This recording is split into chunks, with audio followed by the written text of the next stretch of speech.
नमस्कार दोस्तों, मैं रवि सिंघल जीसीएल ब्रोकिंग से।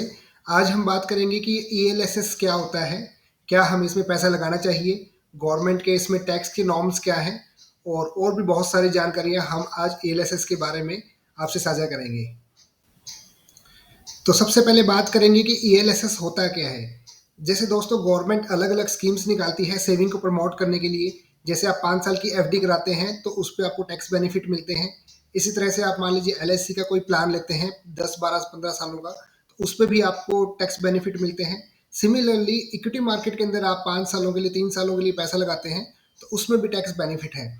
इसके लिए एक ही कंडीशन है कि आपको जिसको गवर्नमेंट ने ईएलएसएस कैटेगरी के अंदर डिफाइन किया है, उसी में आपको पैसा लगाना होता है।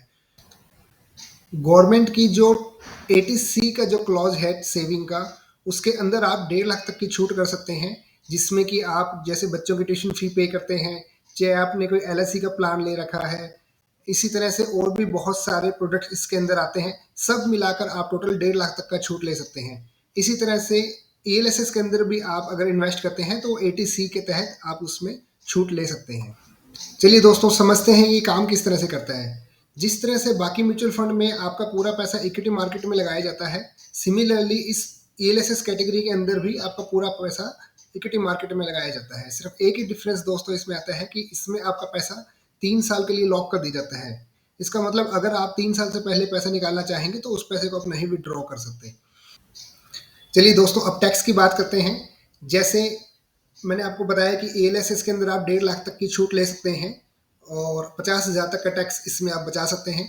लेकिन जब आपका फंड मैच्योर हो जाता है, यानी कि लॉक इन आपका खत्म हो जाता है, उसके बाद आप मान लीजिए फंड को विड्रॉ करते हैं, तो आपको कैपिटल गेन टैक्स देना होगा। सपोज आपने 1.5 लाख रुपए इन्वेस्ट किया था और 3 साल बाद मान लीजिए ये आपका फंड परफॉर्मेंस बढ़कर 1.5 से 3 लाख रुपए हो गया। 1.5 लाख रुपए है, इसके ऊपर आपको टैक्स देना होगा।